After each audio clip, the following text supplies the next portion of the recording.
नमस्कार दोस्तों, आप देख रहे हैं क्रिप्टो न्यूज़ सेंटर। मैं आपका होस्ट और दोस्त संजय रोयला लेकर आया हूं क्रिप्टो दुनिया से एक और अपडेट। और दोस्तों, अपडेट जुड़े हुए हैं शिबा इनू से, और इनफैक्ट एक नहीं, दो नहीं, तीन नहीं, चार चार अपडेट है शिबा इनू से रिलेटेड। तो जिन्होंने अभी तक चैनल को सब्सक्राइब नहीं करा है, उनसे रिक्वेस्ट है कि प्लीज़ चैनल को सब्सक्राइब कर लीजिए और सीधा अपडेट्स की तरफ बढ़े। उनसे पहले quick disclaimer, I am not a financial adviser, I do not provide any kind of financial advice. Video में आप जो भी देखते हैं सुनते हैं वो सिर्फ एजुकेशन पर्पज से होता है। तो I request you to take your decisions based on your own research only.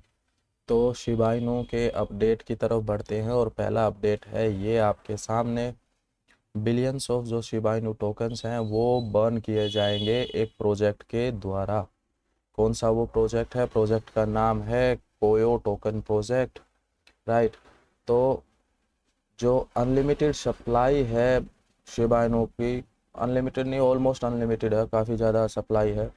तो हमेशा कंसर्न रही है, और ज़्यादा सप्लाई रहेगी तो हम सभी जानते हैं कि प्राइस बढ़ने में थोड़ी सी प्रॉब्लम आती है। इसीलिए शिबा इनू से रिलेटेड जितनी भी कम्युनिटी है या शिबा इनू के जो खुद फाउंडर्स हैं वो ये चाहते हैं कि जल्दी से जल्दी ज़्यादा से ज़्यादा इनकी जो बर्निंग हो शिबा इनू की वो होती रहे, ताकि जो प्राइस है शिबा इनू का वो ओवर द टाइम पीरियड बढ़ता रहे। तो जो ये कोयो टोकन प्रोजेक्ट है, ये एक डिसेंट्रलाइज्ड फिनेंस प्रोजेक्ट है जिसे हम डी5 भी बोलते हैं, और ये इथेरियम बेस्ड ब्लॉकचेन के ऊपर ये सारा काम करता है। ये क्या करता है? कोयो टोकन ये अपने यूजर्स को डिफरेंट डिफरेंट फिनेंशियल सर्विसेज जैसे कि लैंडिंग, बोरोइंग और स्टेकिंग प्रोवाइड करता है इन अ डिसेंट्रलाइज्ड मैनर, राइट।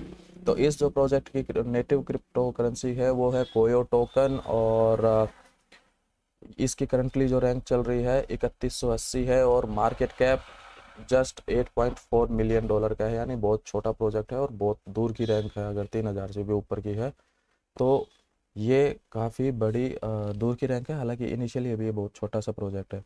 तो अभी इस प्रोजेक्ट ने, कोयो प्रोजेक्ट ने क्या करा है, 4.6 billion Shiba Inu token burn करे हैं, जिसकी अमाउंट बनती है $50,000, राइट। ठीक है, और ये सब करा है लास्ट 10 दिन के अंदर अंदर, राइट। और ये लगातार बर्न करने लग रहा है और बड़ी बड़ी अमाउंट में ये बर्निंग करने लग रहा है। अच्छा, एक और लार्जेस्ट बर्न जो किया गया है कोयो टोकन प्रोजेक्ट के थ्रू वो है मार्च 17 को। तब कोयो प्रोजेक्ट ने 924 मिलियन शिबा इनू बर्न करे थे इन अ सिंगल ट्रांजेक्शन, राइट। और द नेक्स्ट लार्जेस्ट ट्रांजेक्शन्स जो बर्न की गई थी वो थी 451 million Shiba Inu on 14 March, and 591.9 million Shiba Inu on 12 मार्च। तो ये जो कोयो टोकन है ये कंटिन्यूसली बर्न करने लग रहा है बड़ी अमाउंट में कोयो शिबा टोकन्स को, जो कि ultimately over the period of time help करेंगे शिबा की प्राइस को ऊपर ले जाने में। तो एक तो है ये अपडेट, बढ़ते हैं दूसरे अपडेट की तरफ। और दूसरा अपडेट है ये आपके सामने। पिछले एक हफ्ते के अंदर अंदर 2 बिलियन से ज़्यादा, 2 बिलियन से ज़्यादा शिबा इनू बर्न हुए हैं। अब डिपेंड करता है कि अभी तो बियर मार्केट है, हालांकि पिछले 5-7 दिनों में काफ़ी अच्छा खासा जंप आया है, अराउंड मोर देन 30% का जंप आया है बीटीसी में। पर अभी भी बियर स्टेज में है, हम ये नहीं कह सकते कि बुल स्टेज में हम आ गए हैं या तेज़ी के दौर में हम चले गए हैं। हालांकि बीटीसी 35% बढ़ चुका है, बट बाकी जो ओल्ड कोइंस वगैरह है या मीम कोइंस में है उनमें अभी कोई ज़्यादा मूवमेंट शो नहीं हुई है। और शिबा इनू तो थोड़ा नीचे की तरफ है, उसमें कोई तेज़ी अभी दिखाई नहीं दे रही है। ठीक है, 2 बिलियन जो शिबा बर्न है वो एक हफ्ते के अंदर किया गया है। वहीं 15 मिलियन जो शिब है वो पिछले 24 घंटे के अंदर अंदर बर्न हुए हैं, और ये है शिबा बर्न जो बर्निंग की ट्रैकिंग करते हैं उसके हिसाब से ये खबर है। बढ़ते हैं तीसरी अपडेट की तरफ। तीसरा अपडेट है ये कि शिबा इनू अब जो कॉइन है वो अब एक Swiss based mobile internet service provider है, और उसके थ्रू अब जो Swiss based mobile internet provider जो कंपनी है वो अब एक्सेप्ट करेगी शिबा इनू टोकन्स को पेमेंट के रूप में, राइट।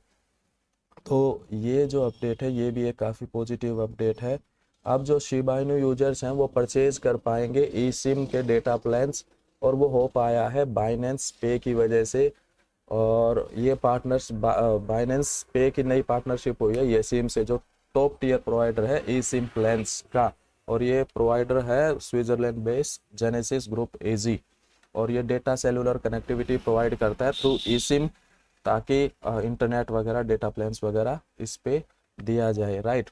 ये एक मोबाइल इंटरनेट एप्लीकेशन है जो ग्लोबल ट्रैवलर्स को कनेक्टिविटी प्रोवाइड करती है मोर देन 130 कंट्रीज़ में। तो बाइनेंस पे का बेसिकली यासिम के साथ टाई अप हुआ है, जहाँ पे बाइनेंस अपना क्रिप्टो में पेमेंट की फैसिलिटी प्रोवाइड करता है यासिम के यूजर्स को। अब उसमें ये हुआ है कि उसी में ही शिबा इनू का भी इंटीग्रेशन हुआ है, यानी कि अब जो ये ई सिम प्लान्स वगैरह है वो शिबा इनू में पेमेंट करके भी की जा सकती हैं। तो तीसरा बड़ा अपडेट, पॉजिटिव अपडेट था ये। बढ़ते हैं चौथे अपडेट की तरफ, और ये सबसे ज़्यादा बड़ा अपडेट में से मैं कहूँगा शिबा इनू में एक है। शिबा इनू की एक बड़ी जो व्हेल है उसने मूव करे हैं 25 ट्रिलियन से ज़्यादा के शिबा इनू, और वो मूव हुए क्रिप्टो एक्सचेंज से कोल्ड स्टोरेज में। ये एक बड़ी अपडेट निकल के सामने आ रही है। 25 ट्रिलियन की अमाउंट जो है वो बहुत बड़ी अमाउंट होती है। 25 ट्रिलियन जो शिबा इनू टोकन्स है उसकी वर्थ बनती है 250 मिलियन डॉलर। तो आप समझ सकते हैं कि कितनी बड़ी अमाउंट में शिबा का ये ट्रांसफ़र हुआ है। अच्छा, जब भी एक्सचेंज से कोल्ड स्टोरेज में कोई भी टोकन जाता है या क्रिप्टो जाता है तो ये माना जाता है कि अब वो सेल्फ कस्टडी में चला गया है, यानी अब लोग उसको होल्ड करना चाहते हैं, उसको बेचना नहीं चाहते हैं। इसी के अपोजिट अगर कोल्ड स्टोरेज से या सेल्फ कस्टडी वॉलेट से अगर एक्सचेंज के ऊपर आता है तो जनरली ये माना जाता है कि एक्सचेंज के ऊपर अगर कोई टोकन आया है वॉलेट से तो वो इन फ्यूचर या आने वाले कुछ टाइम में सेल के लिए होगा। एक्सचेंज पे जब कोई टोकन आता है तो वो बिक्री के लिए आता है आमतौर पर, और अगर एक्सचेंज से सेल्फ कस्टडी वॉलेट या कोल्ड स्टोरेज में जाता है तो ये माना जाता है कि अब उसको लोग होल्ड करेंगे उस पर्टिकुलर टोकन को। तो शिबा इनू के जो टोकन है 25 ट्रिलियन शिबा टोकन्स, वो एक्सचेंज से मूव होके सेल्फ कस्टडी वॉलेट में गए हैं। तो हम ये मान सकते हैं अब ये जो वेल है ये होल्ड करने वाली है। हालांकि ये करेगी या नहीं करेगी, आपका इस बारे में क्या मानना है प्लीज़ हमें कमेंट सेक्शन में कमेंट करके ज़रूर बताएं। मिलते हैं अगले वीडियो में, तब तक के लिए नमस्कार।